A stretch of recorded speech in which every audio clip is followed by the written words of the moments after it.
Good morning प्यारे बच्चों। Welcome back to the studies again. आज हम इस वीडियो में क्लास सिक्स्थ का साइंस का चैप्टर पढ़ेंगे। Chapter number 4 that is exploring magnets. ठीक है, आइए सबसे पहले जानते हैं मैग्नेट्स किसे कहते हैं। तो देखो, मैग्नेट्स को हिंदी में बोलते हैं चुंबक।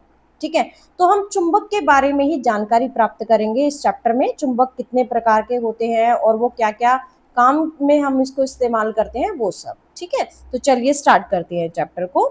Reshma lives in a coastal town of Kerala and is very fond of writing short stories. तो देखिए, यहाँ पर एक पिक्चर दिखाई दे रही है आपको। ये एक लड़की है जिसका नाम है रेशमा। रेशमा कहाँ रहती है? केरला में रहती हैं और उसे छोटी छोटी कहानियां जो लिखना है वो बहुत पसंद है। Her grandmother loves listening to her stories, so Reshma was writing a new story to share with her grandmother on her 60th birthday. ये कह रहा है कि उसकी जो दादी माँ है उन्हें कहानी सुनना बहुत पसंद है। किसकी लिखी हुई कहानी? जो रेशमा लिखती है। इसीलिए रेशमा एक नई कहानी लिख रही है ताकि वो अपनी दादी को सुना सके 60th बर्थडे पर। ठीक है, आगे बढ़ते हैं। The story was based on a ship carrying spices from Kerala for trade in the olden days. अब जो कहानी लिखी है उस कहानी में किस चीज के बारे में बताया गया है? एक शिप के बारे में बताया गया है। ऐसा शिप जो मसाले लेकर के आ रहा है केरला से व्यापार के लिए पुराने दिनों में। ठीक है, यानी पहले के टाइम पर। Reshma was aware that in those days the sailors used stars to find the directions at night. अब रेशमा को इस बात का पहले से ही पता है कि उस समय पे यानी पुराने टाइम में जो सेलर्स होते थे, जो शिप्स चलाते थे, वो तारों का इस्तेमाल करते थे डायरेक्शंस की को ढूंढने के लिए, डायरेक्शंस का पता लगाने के लिए रात में। ठीक है, कि ईस्ट डायरेक्शन किधर है, वेस्ट कहाँ है, नॉर्थ कहाँ है और साउथ कहाँ है। ठीक है, तारों की सहायता से वो पता करते थे। But in her story, a situation arose wherein the sailors caught in a storm with an overcast sky and the stars were not visible. लेकिन हुआ क्या? कहानी में एक ऐसी सिचुएशन आई जिसमें सेलर्स जो है वो एक तूफान में फंस गए, जिसकी वजह से क्या हुआ, पूरा जो आसमान है वो बादलों से घिर गया और तारे जो है विजिबल नहीं हो रहे थे, यानी दिखाई नहीं दे रहे थे। अब तारे दिखाई नहीं दे रहे तो फिर उनको डायरेक्शंस का कैसे पता चले, है ना? अब समझ में आया आपको यहाँ पे सिचुएशन कैसी है? आगे देखिए। Reshma could not take her story forward as she could not think of a way for sailors to find directions. अब रेशमा भी जो है थोड़ी सी, उसके लिए सिचुएशन अजीब सी हो गई कि अब क्या किया जाए, कहानी को आगे कैसे बढ़ाया जाए। अब तो तारे नहीं दिखाई दे रहे हैं और उसने यही समझा था कि तारों की सहायता से ही सेलर्स जो है डायरेक्शंस का पता लगाते थे। अब जो है सेलर्स को तो डायरेक्शंस मिलेगी ही नहीं, तो कहानी आगे कैसे बढ़ेगी? She searched for information on the internet. अब रेशमा ने क्या किया, इस इंफॉर्मेशन के बारे में इंटरनेट पे सर्च किया। एंड हर स्कूल लाइब्रेरी, और साथ ही अपने स्कूल की लाइब्रेरी में भी सर्च किया। She learn that the travellers used a device known as magnetic compass for finding directions. तो अब उसे ये बात पता चली, उसने सीखा कि जो ट्रैवलर्स है ना, जो यात्री होते हैं, वो एक डिवाइस का इस्तेमाल करते हैं जिसको बोलते हैं मैग्नेटिक कंपास। किस चीज का पता लगाने के लिए? डायरेक्शंस का पता लगाने के लिए। ठीक है, तो ये देखिए लेफ्ट साइड में यहाँ पर कंपास का डायग्राम बन रखा है, आप देख सकते हैं। This is the compass, magnetic compass. Reshma had seen pencil boxes and purses which had magnets to keep them closed. Reshma ने देखा है जो पेंसिल बॉक्स होते हैं, ज्योमेट्री बॉक्स जिसको हम कह सकते हैं, और पर्स होते हैं, तो उनमें मैग्नेट होता है और उसकी वजह से वो बंद रहते हैं। A writing board in her school also had a duster with a magnet. एक लिखने वाला बोर्ड है उसके स्कूल में, उसमें भी एक डस्टर है और उसमें क्या लगा है? मैग्नेट लगा है। But she had never looked at those carefully. लेकिन जो रेशमा है उसने उन चीजों पर ज्यादा ध्यान नहीं दिया और अच्छे से उन चीजों को कभी, मतलब ध्यान पूर्वक उन चीजों को देखा कभी नहीं। She now became curious to learn more about magnets and magnetic compasses. अब उसको इंटरनेट से और स्कूल की लाइब्रेरी से तो कंपास के बारे में जानकारी प्राप्त हो चुकी है। अब उसको पता चला कि पेंसिल बॉक्स जो है बंद रहते हैं और पर्स जो है मैग्नेट्स की वजह से बंद रहते हैं। तो अब वो जानना चाहती है, यानी वो बहुत ही इच्छुक है जानने के लिए मैग्नेटिक कंपास के बारे में कि मैग्नेटिक कंपास किस तरह का होता है और उसकी क्या क्या प्रॉपर्टीज होती है। यहाँ पे देखिए कुछ पिक्चर्स बनी हुई है 4.1 फिगर में। Some common items that have magnets attached to them. तो ये डेली लाइफ में हम चीजें देख सकते हैं, कहाँ कहाँ पे हमें मैग्नेट जो है दिखाई दे सकता है। तो सबसे पहले देखिए पेपर क्लिप का बॉक्स है, उसके बाद डस्टर है, देन मोबाइल फोन है। ये देखिए यहाँ पे मैग्नेट होता है ना, ये ऐसे कवर हो जाता है तो ये चिपका रहता है, क्लोज रहता है। इसी तरीके से ये ज्योमेट्री बॉक्स है, ठीक है, ये कोई अलमीरा है और ये रेफ्रिजरेटर है। इन सब के अंदर हमें मैग्नेट इजीली विजिबल हो जाएगा। ठीक है, आगे बढ़ते हैं। The magnets used by sailors in the olden days were based on naturally occurring magnets known as lodestones which were discovered in the ancient times। तो ये देखिए यहाँ पर एक बहुत ही अच्छी बात बताई गई है कि जो मैग्नेट्स सेलर्स इस्तेमाल करते थे पुराने समय पे, वो किस तरह के मैग्नेट्स होते थे, नेचुरली ऑकरिंग मैग्नेट्स होते थे। यानी ऐसे मैग्नेट जो खुद से उत्पन्न होते थे, वो मैनमेड नहीं होते थे बेटा, वो खुद से उत्पन्न होते थे मैग्नेट्स। तो उनको क्या बोलते हैं, उनको बोलते हैं लोड स्टोन्स। तो यहां से आपका क्वेश्चन बन के आ सकता है, what do you mean by load stones. तो आपको याद करना है लोड स्टोन्स कौन से मैग्नेट्स होते हैं, नेचुरली ऑकरिंग मैग्नेट्स। ठीक है, इनकी डिस्कवरी भी पुराने समय में ही कभी हुई थी, यानी इनकी खोज जो है पहले के समय पे ही की गई थी। ठीक है, later on people found out that magnets could also be made from pieces of iron. अब बाद में क्या हुआ, लोडस्टोन्स की डिस्कवरी होने के बाद लोगों ने पाया कि मैग्नेट्स जो है ना आयरन के टुकड़ों से भी बनाए जा सकते हैं, है ना। कॉपी तो करते हैं, जैसे कोई भी नेचुरली चीज होती है तो इंसान जो होते हैं ना वो अपना दिमाग क्रिएटिव बनाते हैं, वो बिल्कुल उसी नेचुरली चीज को कॉपी करना चाहते हैं और सेम उसकी तरह चीज बनाना चाहते हैं। जैसे नेचुरली ऑकरिंग मैग्नेट्स था, तो जो साइंटिस्ट थे उन्होंने सोचा कि हम उसी तरह का मैग्नेट खुद से बनाए। तो उन्होंने दिमाग लगाया कि हम वैसा मैग्नेट बना सकते हैं जिसको हम आर्टिफिशियल मैग्नेट कह सकते हैं या मैन मेड मैग्नेट कह सकते हैं, आयरन के टुकड़ों से। Nowadays we have magnets made of different materials। यहाँ पे कह रहा है आज के समय में हमारे पास बहुत सारे मैग्नेट्स होते हैं जो अलग अलग मटेरियल से बनते हैं, अलग अलग पदार्थों से बनाए जाते हैं। The magnets that you find in your school laboratory and those in pencil boxes, stickers, toys are all artificial magnets। तो ये देखिए यहाँ पे क्या लिखा है, वो मैग्नेट जो आपको अपनी स्कूल की लैब में मिलता है और पेंसिल बॉक्सेस में, स्टिकर्स में या खिलौनों में जो भी मैग्नेट आप देखते हैं, वो सारे मैग्नेट कौन से होते हैं, आर्टिफिशियल मैग्नेट होते हैं। These are not naturally occurring magnets. ठीक है, आपको ये ध्यान रखना है। The magnets can be of various shapes, some of which are shown in figure 4.2। अब जो ये मैग्नेट होते हैं ना बेटा, उनकी अलग अलग शेप्स होती है, अलग अलग शेप्स में वो पाए जाते हैं। यहाँ पे देखिए फिगर 4.2 में आपको दिखा रखा है। तो देखिए this is the bar magnet, ये रेक्टेंगल शेप का होता है। This is the U shaped magnet and this is the ring magnet. ये रिंग के शेप में होता है इसीलिए इसका नाम रख दिया रिंग मैग्नेट। ये यू शेप में होता है तो इसलिए इसका नाम रख दिया U shaped magnet. This is the bar magnet. एक बार मैग्नेट मैं भी आपको दिखा सकती हूँ, अगर आपको अच्छे से विजिबल हो रहा हो तो देखिए, this is the bar magnet, है ना। ये बार मैग्नेट है, इसकी रेक्टेंगल शेप है, आपको दिखाई दे रही होगी, ये लेंथ है और ये इसकी ब्रेड्थ है। This is bar magnet. Okay, आगे बढ़ते हैं। यहाँ पे देखिए एक बॉक्स में एक क्वेश्चन पूछा गया है, do magnet stick two objects made of certain materials only. यहाँ पे क्वेश्चन पूछा है कि क्या जो मैग्नेट है वो उन ऑब्जेक्ट्स को चिपकते हैं, कि वो जो ऑब्जेक्ट होना चाहिए जिसके वो चिपकेंगे जाकर के, वो क्या किसी स्पेशल तरह के मटेरियल होते हैं या किसी भी मटेरियल को मैग्नेट चिपक सकते हैं। ये हमसे क्वेश्चन पूछा है, तो आइए इसको समझने के लिए हमें आगे बढ़ना पड़ेगा। नेक्स्ट टॉपिक है magnetic and non magnetic materials. Magnetic और नॉन मैग्नेटिक पदार्थ हम किसे कहते हैं?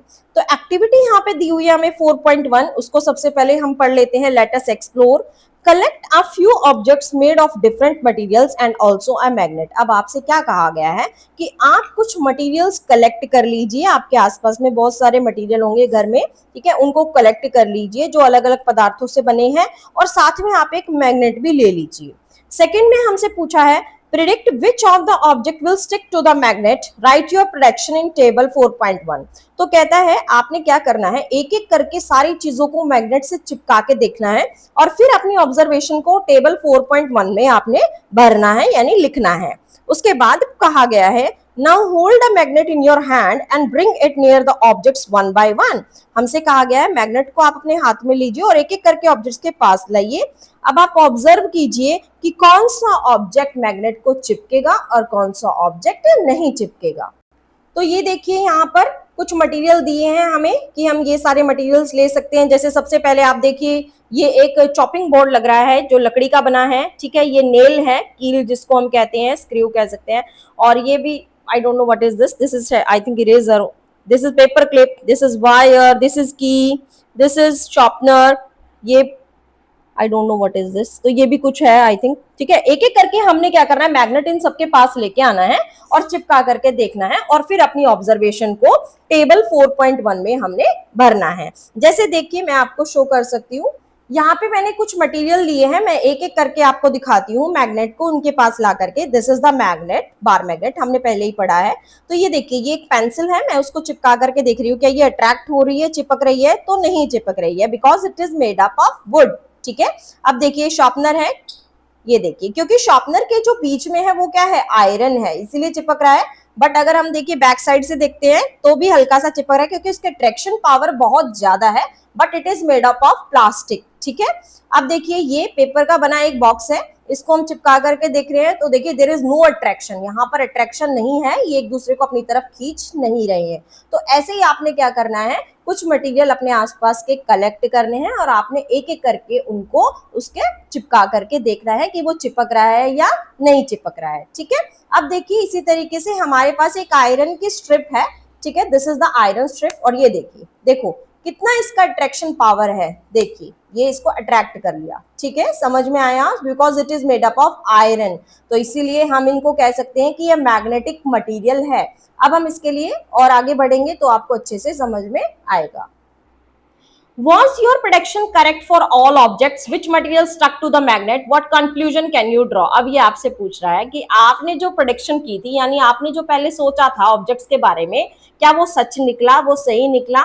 आपने कुछ तो सोचा होगा ना कि कौन सी चीज चिपक जाएगी, कौन सी नहीं चिपकी होगी, आपके माइंड में तो होगा पहले ही। अब ये हमसे कह रहा है कि कौन कौन से मटेरियल मैग्नेट को जाकर के स्टक हुए यानी चिपक गए और कौन से नहीं। तो आपने क्या कंक्लूजन वहां से निकाला, मतलब क्या रिजल्ट आपने निकाला, ठीक है। आगे देखिए, through this activity we found out that some of the objects were attracted to the magnet and stuck to it while others were not. तो ये कहता है कि इस एक्टिविटी से हमने ये पाया, ये फाउंड किया कि भाई कुछ ऑब्जेक्ट्स तो ऐसे थे जो मैग्नेट को अट्रैक्ट हो गए, मैग्नेट की तरफ खींचे चले गए और उसको जाकर के चिपक गए, जबकि कुछ ऐसे ऑब्जेक्ट्स थे जो अट्रैक्ट नहीं हुए, जो उसको जाकर के चिपके नहीं। आगे देखिए यहाँ पे एक डेफिनेशन भी लिखी है, the materials which are attracted towards a magnet are called magnetic materials, ठीक है। तो वो मटेरियल्स जो जो मैग्नेट को जाकर के चिपक गए, अट्रैक्ट हो गए उसकी तरफ, उनको हम क्या बोलेंगे, मैग्नेटिक मटेरियल्स, ठीक है। आगे देखिए नीचे क्या लिखा है, the metal iron is a magnetic material. जो एक मेटल होता है आयरन, वो कैसा मटेरियल होता है, मैग्नेटिक मटेरियल, जिसको हम बोलते हैं लोहा। Nickel and cobalt are some other metals that are also magnetic. तो यहाँ पे और मैग्नेटिक मटेरियल के नाम बताए हैं, एक निकल है और ये कोबाल्ट है, ये भी मेटल है, ठीक है, ये धातुएं होती है, मेटल को बोलते हैं धातु, ठीक है। आयरन है, निकल है, कोबाल्ट है, ये सब क्या है, मैग्नेटिक मटेरियल्स है, ठीक है। Some of their combinations with other metals are also attracted toward magnet. अब देखिए बेटा, जैसे निकल है, कोबाल्ट है, आयरन है, अगर हम इनका कॉम्बिनेशन किसी के साथ में कर देते हैं ना, तो भी वो मैग्नेटिक मटेरियल बन जाता है, क्योंकि उसके अंदर मिक्सिंग होती है आयरन की भी, कोबाल्ट की, निकल की, तो भी वो मैग्नेटिक होता है, वो भी चिपक जाता है मैग्नेट को, ठीक है। सम, ये हो गया हमारा। नेक्स्ट आता है नॉन मैग्नेटिक मटेरियल, तो इसका उल्टा डिफाइन लिखेंगे यहाँ पे, the materials which are not attracted towards a magnet are called non magnetic materials. वो मटेरियल्स जो मैग्नेट की तरफ खींचते नहीं है, तो उनको हम बोलते हैं नॉन मैग्नेटिक मटेरियल्स। अब आप इनके कुछ एग्जांपल्स भी दे सकते हैं, ठीक है। हमने एक्टिविटी करी थी, आप वहां से भी एग्जांपल ले सकते हैं कि कौन कौन से अट्रैक्ट हुए, तो उनको हम डाल देंगे मैग्नेटिक मटेरियल की कैटेगरी में, और जो मैग्नेट की तरफ अट्रैक्ट नहीं हुए हैं उनको हम डाल सकते हैं नॉन मैग्नेट में। जैसे यहाँ पे हम लिख सकते हैं रबर, वुड, प्लास्टिक, पेपर, ठीक है, ये सब हम नॉन मैग्नेटिक में लिख सकते हैं। मैग्नेटिक में हम लिख सकते हैं पेपर क्लिप लिख सकते हैं हम लोग, ठीक है, आयरन, ठीक है, निकल, कोबाल्ट, ठीक है, ये सब किस में आ जाते हैं, हमारे मैग्नेट में आ जाते हैं, स्क्रू, नेल, ओके। अब आगे देखिए यहाँ पर क्या लिखा है, do all parts of the magnet attract magnetic materials equally. अब हमसे फिर से एक और क्वेश्चन पूछा है, कहता है मैग्नेट का जो हर एक हिस्सा होता है वो अट्रैक्ट करता है मैग्नेटिक मटेरियल्स को इक्वली, यानी आप किधर से भी मैग्नेट को अगर मैग्नेटिक मटेरियल के पास लेकर के जाएंगे तो वो हर जगह से सेम अट्रैक्शन पावर रखता है, चिपकाने की पावर रखता है, या कहीं से कम होती है या कहीं से ज्यादा होती है। तो आइए इसको पढ़ने के लिए, समझने के लिए हमें आगे बढ़ना पड़ेगा। नेक्स्ट टॉपिक है हमारा पोल्स ऑफ मैग्नेट। मैग्नेटिक के पोल्स भी होते हैं, उसके बारे में जानते हैं। तो यहाँ पे एक एक्टिविटी दी है हमें 4.2, spread some iron fillings, very small pieces of iron on a sheet of paper। अब यहाँ पे हमें क्या कहा गया है कि आपने एक पेपर लेना है, एक कागज लेना है, और उसके ऊपर आयरन की कुछ फिलिंग्स डाल दी। आयरन की फिलिंग्स का मतलब होता है बेटा आयरन की जैसे छीलन, हमने आयरन को छील लिया है और उसकी छोटी छोटी फिलिंग्स आ जाती है, उनको हमने उस पेपर पे डाल लेना है, ओके। सेकंड पॉइंट देखिए, प्लेस अ बार मैग्नेट ओवर देम। अब हमने क्या करना है, एक बार मैग्नेट रखना है उसके ऊपर, टैप द पेपर, ठीक है। बार मैग्नेट रखने के बाद हमने क्या करना है, पेपर को थोड़ा टैप करना है, हिलाना है, थपथपाना है, कुछ भी आप कर सकते हैं, और फिर आपने केयरफुली ऑब्जर्व करना है कि क्या होगा आयरन फिलिंग्स को, क्या वो उसको चिपकेंगी, नहीं चिपकेंगी, वो सब हमने वहां पे ऑब्जर्व करना है। Do you observe anything special about the way this stick, ये कह रहा है क्या आपने कुछ स्पेशल ऑब्जर्व करा यहाँ पे तरीका कि किस तरीके से जो फिलिंग्स हैं वो मैग्नेट को जाके चिपकी हैं। Do the iron filings stick all over the magnet, क्या आयरन फिलिंग्स जो है पूरे मैग्नेट पर जाकर के चिपक गई यूनिफॉर्मली, बराबर तरीके से, ऐसा तो नहीं है कहीं पे ज्यादा चिपकी हैं या कहीं पे कम चिपकी है, यहाँ पे ये हमसे पूछ रहा है। और do the iron filing stick more at some places, क्या किसी एक पर्टिकुलर जगह पे मैग्नेट पे ज्यादा ही आयरन फिलिंग्स चिपक गई है और कहीं पर बिल्कुल कम चिपकी हैं, ऐसा आप देखेंगे। We find that maximum iron filling stick near the end of bar magnet। Yes, हम यही देखेंगे और हम यही पाएंगे कि मैक्सिमम ज्यादा से ज्यादा जो आयरन की फिलिंग्स हैं वो कहां पर जाकर के चिपकेंगी, बार मैग्नेट के एंड्स में, यानी बीच वाले हिस्से पे इतनी नहीं चिपकेंगी, उसके किनारों पर जो है वो ज्यादा जाकर के चिपकेंगी। While a very few iron fillings stick in the remaining part of the magnet, और जबकि कुछ ही आयरन फिलिंग जो है बचे हुए मैग्नेट के पार्ट्स में जाकर के चिपकेंगी। तो ये देखिए आप यहाँ पे एक डायग्राम दे रखा है, वो हम देख सकते हैं। तो ये देखो मैग्नेट है ये, इसके देखो ये पोल्स बना रखे हैं, एक नॉर्थ पोल है और साउथ पोल है, और ये बीच का हिस्सा है। तो आप देख रहे हैं यहाँ पर एंडिंग्स में दोनों जगह एंड है, एक एंड यहाँ है, एक एंड यहाँ है। ये देखो यहाँ पे कितनी ज्यादा आयरन फिलिंग्स चिपकी है, यहाँ पर भी, बट बीच वाला जो एरिया है वहां पर बहुत ही कम है, ठीक है। If we repeat this activity with magnet of other shapes, do we feel the same result? अब हमसे कह रहा है, यहाँ तो हमने बार मैग्नेट लिया है, ये कह रहा है क्या हम किसी दूसरी शेप का मैग्नेट लेते हैं तो क्या वहां पर भी हमें सेम रिजल्ट मिलेंगे या नहीं मिलेंगे। These ends of the magnet are called the two poles of the magnet। अब मैग्नेट ये जो जहां पर सबसे ज्यादा आयरन फिलिंग्स चिपकी हैं वही मैग्नेट के दो पोल्स कहलाते हैं, जिसको हम कहते हैं एक को नॉर्थ पोल और एक को बोलते हैं south pole. Most of the iron filing stick to the poles of the magnet of any shape. तो आप किसी भी शेप का मैग्नेट ले लीजिए, हर एक शेप के मैग्नेट में ऐसा ही होगा, पोल्स पर जो है वहां पर उसकी मैग्नेटिक प्रॉपर्टी बहुत ज्यादा होती है, अट्रैक्शन पावर ज्यादा होती है, इसीलिए जो लोहे की चीजें होती हैं आयरन फिलिंग्स वहां पर ही सबसे ज्यादा चिपकी हैं, ठीक है। It is not possible to obtain a magnet with a single pole. ये कह रहा है कि ये संभव नहीं होता कि हम किसी भी मैग्नेट को प्राप्त कर ले जिसमें सिर्फ सिंगल पोल हो, if a magnet is broken into smaller pieces, अगर मान लीजिए कोई भी मैग्नेट है ना वो छोटे टुकड़ों में टूट जाता है, तो नॉर्थ और south pole always exist in pair, तो वहां पर मैग्नेट में नॉर्थ और साउथ पोल अपने आप ही जो है पेयर्स में बन जाते हैं, इवन चाहे वो मैग्नेट आपका छोटा ही क्यों ना हो। जब बिल्कुल छोटा टुकड़ा भी आप बनाएंगे ना मैग्नेट का, तो भी उसमें नॉर्थ पोल और साउथ पोल ऑटोमेटिकली डेवलप हो जाते हैं। अ सिंगल नॉर्थ पोल और south pole can not exist, अगर हम कहें एक सिंगल नॉर्थ पोल हो या साउथ पोल वाला मैग्नेट आपको मिल जाएगा, तो ऐसा पॉसिबल नहीं है। ये देखिए मैं इसको आपको थोड़ा सा समझा देती हूँ। सपोज कीजिए हमारे पास एक ये मैग्नेट है, ठीक है। अब मैग्नेट के हमने क्या पढ़े, दो पोल्स होते हैं, एक नॉर्थ पोल है और एक साउथ पोल है। अब किसी कारण से मान लो मैग्नेट आपका गिर गया या टूट गया, कोई भी कारण हुआ, तो सपोज करो यहां से मैग्नेट टूट गया। अब हमारे पास दो हिस्से हो गए हैं, एक ये हिस्सा हो गया है और एक ये हिस्सा हो गया है, ठीक है। अब यहाँ तो नॉर्थ पोल था, अब इसका साउथ पोल तो दूसरे मैग्नेट में चला गया, ठीक है। अब क्या होगा, यहाँ पे ऑटोमेटिकली बेटा साउथ पोल डेवलप हो जाएगा, आपका जो पीसेस मिल गए ना, तो उनमें north pole south pole automatically develop हो जाता है। वैसे ही यहाँ पर नॉर्थ पोल डेवलप हो जाएगा दूसरे हिस्से में, और यहाँ पे साउथ पोल हो जाएगा। समझ में आ गया। अगर आप सोचे कि मैं अकेला जो है नॉर्थ पोल का मैग्नेट प्राप्त कर लूं या साउथ पोल का प्राप्त कर लूं, तो वो पॉसिबल नहीं है। पोल्स जो होते हैं ऑटोमेटिकली डेवलप हो जाते हैं। ओके, तो चलिए आगे बढ़ते हैं। फाइंडिंग डायरेक्शंस 4.3 ये टॉपिक है हमारा, डायरेक्शंस को फाइंड करना। तो यहाँ पे भी हमें एक एक्टिविटी दी हुई है, हम उसको पढ़ लेते हैं। सबसे पहले let us explore. Suspend a bar magnet with a thread tied to the middle of the magnet as shown in figure 4.5। तो ये देखिए यहाँ पर एक 4.5 फिगर हमें दिखा रखी है। हमें क्या करना है, एक मैग्नेट को जो है इस तरीके से एक धागे से बांध करके ऐसे लटका देना है, ठीक है। दिखाई दे रहा है आपको, एक मैग्नेट लेना है और उसको ऐसे धागे से लटका देना है, टेबल के ऊपर ऐसे बांध देना आप कह सकते हैं, ठीक है। किसी भी चीज के नीचे दबा दीजिए धागे को ताकि वो इजीली टंगा रहे, ठीक है। आगे देखिए, you may need to adjust the position of the string till the magnet is balanced horizontally। आपने क्या करना है, जो रस्सी आप बांधेंगे ना या धागा आप बांधेंगे, उसको अच्छे से बांधना है ताकि वो बैलेंस्ड कर सके कि उसको मैग्नेट को horizontally. Now rotate the magnet gently in the horizontal direction and let it come to rest। अब आपने क्या करना है, उस मैग्नेट को घुमाना है, आराम से हमने मैग्नेट को घुमाना है हॉरिजॉन्टल डायरेक्शन में, ठीक है। और उसको फिर छोड़ देना है तब तक जब तक कि वो रेस्ट पोजीशन गेन वापस से न कर ले। Mark the position corresponding to the ends of the magnet on the ground or on a piece of paper stuck to the ground।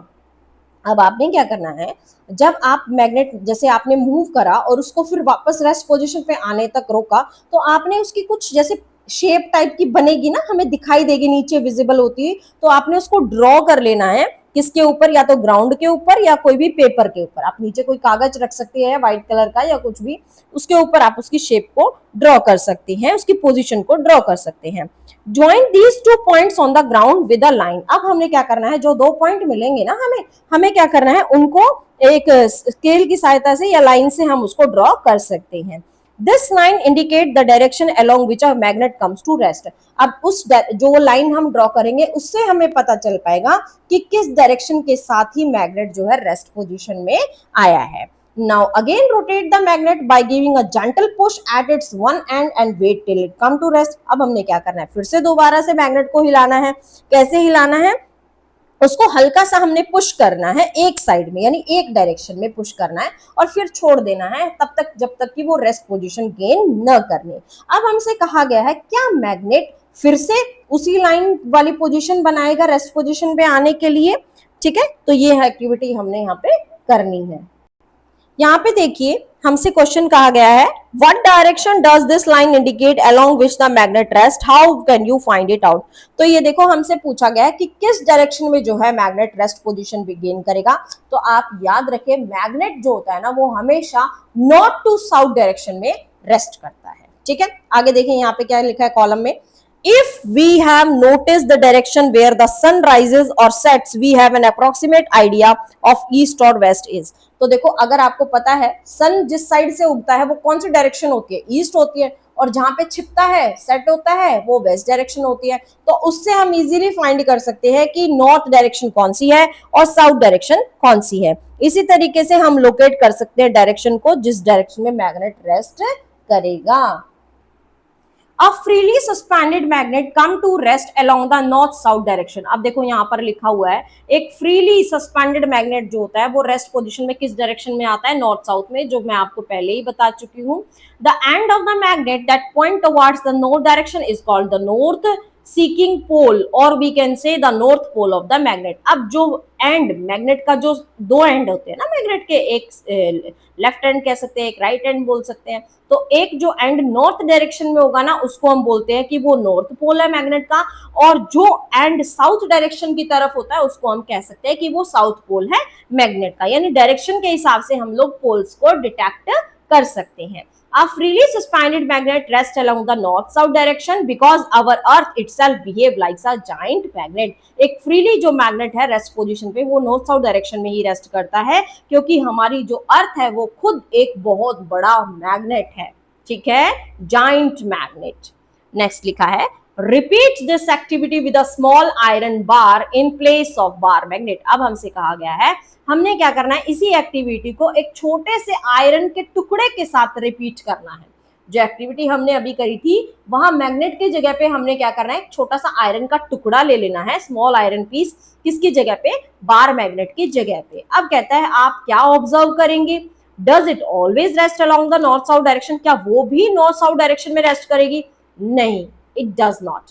It can rest along any direction. वो rest कर सकता ही है किसी भी डायरेक्शन में. तो इससे हमें क्या पता चला, क्या कंक्लूजन हमने निकाला, that only magnets rest along the north south direction. की खाली मैग्नेट ही वो होती हैं जो रेस्ट करते हैं नॉर्थ साउथ की डायरेक्शन में.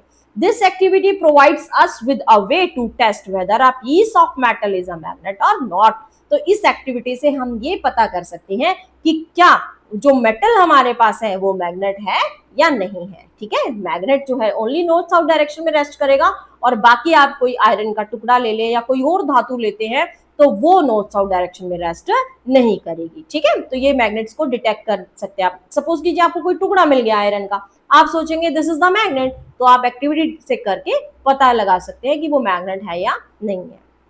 ओके, आई होप इतना चैप्टर आपको समझ में आ गया होगा. आगे बढ़ते हैं. The property of a freely suspended magnet is always rest along the north-south direction is used to find directions. अब देखो मैग्नेट की ये प्रॉपर्टी है ना, मैग्नेट की एक खास बात है कि भाई मैग्नेट तो रेस्ट करेगा सिर्फ नॉर्थ साउथ डायरेक्शन में, बाकी किसी डायरेक्शन में रेस्ट नहीं करेगा.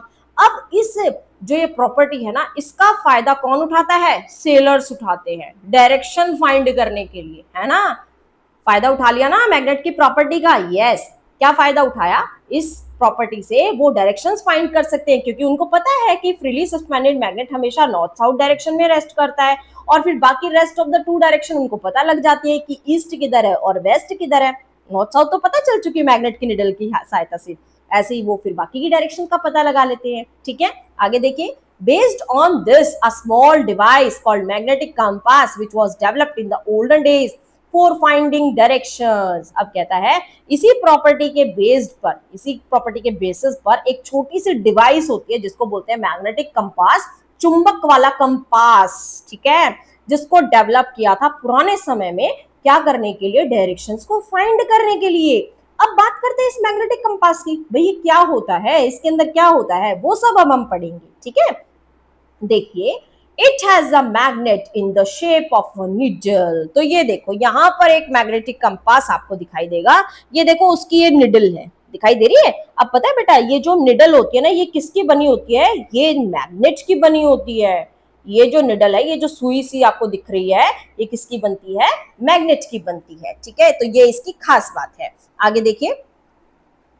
The needle of the magnet compass indicate the north-south direction. अब जो निडल होती है ना इस कंपास की वो हमें नॉर्थ साउथ डायरेक्शन इजीली बता देती है. ठीक है, इंडिकेट कर देती है यानी हमें दिखा देती है. The compass is kept at a place where we wish to know the direction. अब हम क्या करते हैं, उस कंपास को उस जगह पे रख देते हैं जहां पे हमें डायरेक्शंस का पता लगाना होता है कि भाई हमें किधर जाना है. ले जाके कंपास को वहां पे रख दो, इजीली पता लग जाएगा क्योंकि वो नॉर्थ साउथ डायरेक्शन शो करेगा, बाकी rest of the two directions हम इजीली पता लगा लेते हैं कि ईस्ट किधर है और वेस्ट किधर है. After some time the needle come to rest in the north south direction. अब क्या होगा, जब हम कंपास को ले जा करके रखेंगे तो थोड़ी देर बाद क्या होगा, नीडल रेस्ट पोजीशन में आ जाएगी और वो डायरेक्शन होगी नॉर्थ साउथ की. The compass box is then gently rotated until the north south marked on the dial are aligned with the needle.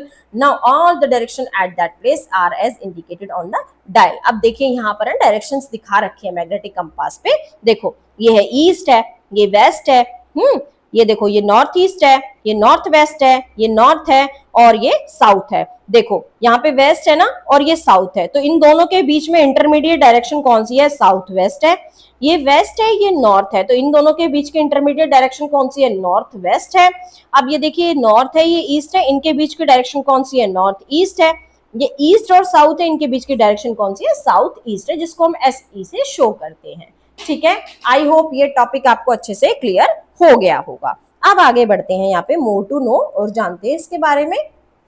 अब magnetic compass is usually a small circular box. ये होता क्या है, कैसा होता है ये मैग्नेटिक कंपास? ये यूजुअली बेटा एक छोटा सा ना गोल डब्बा होता है, सर्कल शेप का एक गोल डब्बा होता है जिसका ट्रांसपेरेंट कवर होता है, यानी ऊपर से ट्रांसपेरेंट होता है ताकि हम अंदर का इजीली देख सके डायरेक्शन. अगर ट्रांसपेरेंट नहीं होगा तो हमें तो पता ही नहीं चलेगा अंदर क्या है क्या नहीं है, तो हम इजीली ऊपर से देख सकते हैं. जैसे घड़ी होती है ना, घड़ी के ऊपर ट्रांसपेरेंट कवर होता है ताकि हम आसानी से जो है टाइम देख सकते हैं, तो ऐसे इसका कवर भी ट्रांसपेरेंट होता है. ठीक है, the magnet in the shape of a needle. दूसरी बात क्या है, जो मैग्नेट होता है वो निडल की शेप में होता है. Is mounted on a pin standing on the bottom of the box. अब एक पिन लगी होती है, जो वो डब्बा होता है ना सर्कुलर बॉक्स, उसकी तली में एक पिन लगी होती है, उसके ऊपर एक सुई लगा रखी होती है, सुई टांग रखी होती है, हम कैसे कह सकते हैं.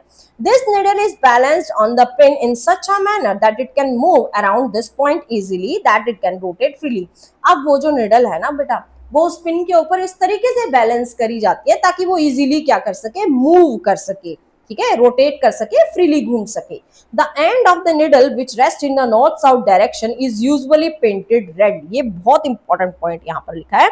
ये कह रहा है वो जो वो निडल होती है ना मैग्नेटिक निडल, उसका एक एंड होता है और वो एंड जो नॉर्थ के डायरेक्शन में होता है ना बेटा, वो हमेशा लाल रंग से पेंट किया जाता है. ये बात आपको ध्यान रखनी है. ठीक है, किस रंग से पेंट किया जाता है? लाल रंग से पेंट किया जाता है. तो ये देखो आपको यहाँ पे भी दिखाई दे रहा होगा, ये देखो ये नॉर्थ डायरेक्शन में है ना, ये देखो रेड कलर से इसको पेंट कर रखा है, ये रेड कलर से नहीं किया हुआ है. ठीक है, नाउ आगे बढ़ते हैं. बिलो द निडल, निडल के नीचे there is a dial with directions marked on it. अब निडल के नीचे क्या होता है? एक डायल होता है जिसके ऊपर क्या लिखी होती है? सारी डायरेक्शंस लिखी होती है. ठीक है, जिससे आप इजीली पता लगा लेते हैं कि कौन सी डायरेक्शन कौन सी है. सो स्टूडेंट्स, इस वीडियो में चैप्टर का इतना ही पार्ट हम पढ़ेंगे. आपका होमवर्क है कि आपने अपने घर में एक्टिविटीज करके देखनी है. आपने मैग्नेटिक मटेरियल और नॉन मैग्नेटिक मटेरियल्स को अलग से डिस्टिंग्विश करना है और आप चेक कर सकते हैं मैग्नेट की सहायता से कि कौन सी चीज मैग्नेटिक मटेरियल है, कौन सी नॉन मैग्नेटिक मटेरियल है. बाकी रेस्ट ऑफ द चैप्टर हम पार्ट 2 में पढ़ेंगे. आप अच्छे तरीके से चैप्टर को रीड कीजिए और इसके नोट्स तैयार कीजिए ताकि आप इजीली चैप्टर को समझ सकें. Thank you students for giving time.